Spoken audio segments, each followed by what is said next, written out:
How do you play rhythm guitar when you don't know what to play? This is the second installment of our episode, and it really hits home for me because I had to do that today. A group I play with, the leader asked me this morning if I wanted to play tonight. And he had 4 songs in mind. I knew 1.5 of them. So the one I knew, the other, I had learned parts. I never really buttoned it up though. And the other 2 I'd never played before. One I'd never heard before, or almost never heard before. So what do you do in that situation? I'm not going to say no. I'm a musician. So if someone wants or needs music, I'm going to give music, whether I'm ready or not. But I'm usually prepared. It's my preference to be prepared. It's more fun if you're prepared. But I need to better prepare myself for being unprepared. This series is as much for me as anyone else because usually I really nail down parts ahead of time. I'm not actually very good at winging it on electric guitar. So I'm in this situation. I knew parts for some of the songs. For some of the songs, I just forgot the parts I learned and just had to try to limp along. And the song that I had almost never heard before actually went pretty well. It probably went better than the songs where I tried to learn parts. So here's the skill we're going to learn today. We're going to learn what I call intervals. We all know what chords are. So, cowboy chords, for instance. You don't have to play all those notes though. When you're playing the electric guitar, there's usually other instruments providing the harmonic context. You don't have to play more than 1 or 2 notes to add a lot to the music. So for instance, I had chords in front of me, but I didn't have really any idea what the song is supposed to sound like or what my parts might be if I had prepared.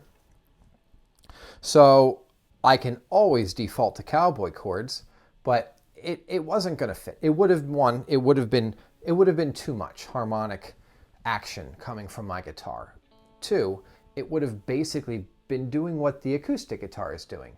So instead of playing cowboy chords and just leaning on that, I decided to just basically slice off a bunch of it. So to do intervals, you really only need 2 of those notes. A 3-note chord called a triad has 3 notes. Just pick 2 of them.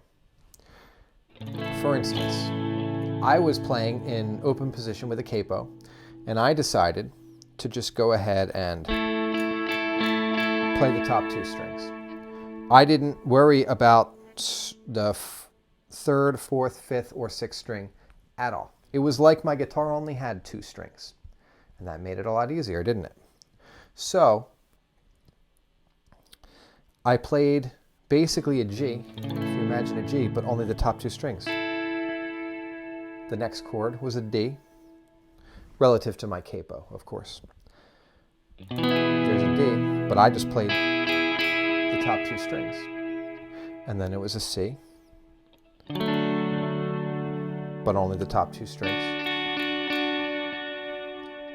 Back up to the D.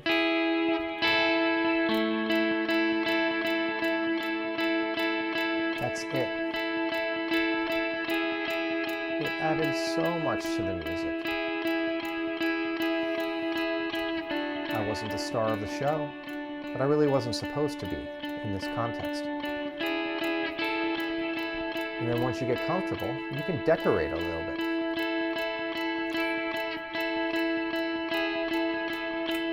And just moving one of them around.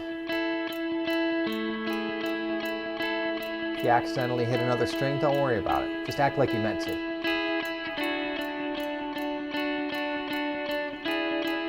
I didn't have to know what these notes are.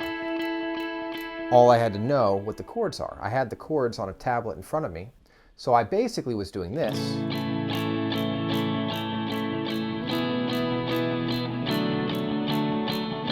Here, that's a little much. Just the top 2 strings. I didn't need any more. Why use more than you need?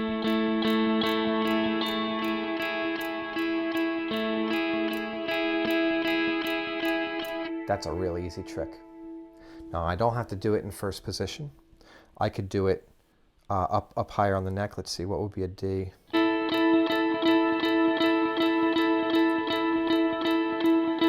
If you know your way around the neck, you can do this without the capo, do it anywhere. But I literally was lost. I had no idea what I was going to play. No idea whatsoever. And so defaulting to the cowboy chords was easy enough.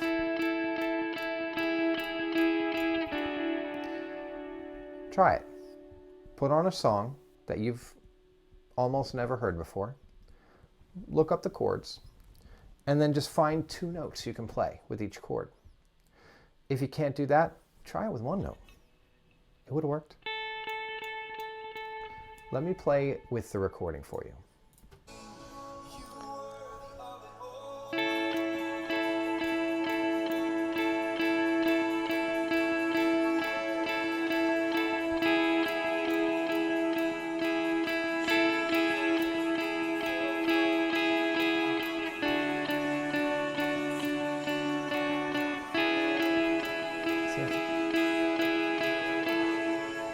Let's try it with just 1 note instead of 2.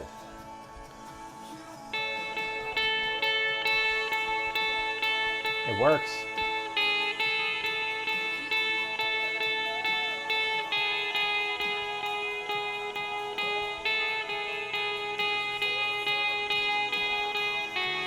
I'm just playing what the cowboy chords would be, but I'm only playing 1 string of it. In my mind, the whole chord is happening. So as we said in the first video, you don't have to play a lot. Just a little bit goes a long way. Think of it like salt. A lot of times, as electric guitar, you're salt. Now you could use a lot of salt, but then you need a lot of everything else to balance it. Sometimes you just, a little dab will do you, a little dash. Think about when you add salt to watermelon or something sweet. You're not doing it to taste the salt. You're doing it so you can taste the melon better. And a lot of times that's what you're doing. You're seasoning things so that the whole sounds better. That's a good thing. So put down your phone and practice it. Don't do what I did. Don't wait until you were at the gig and freaking out and just so happened to pull a rabbit out of your hat, because it could have went really bad. Practice it beforehand so that even when you're not prepared, you are prepared. And we'll do some more of these.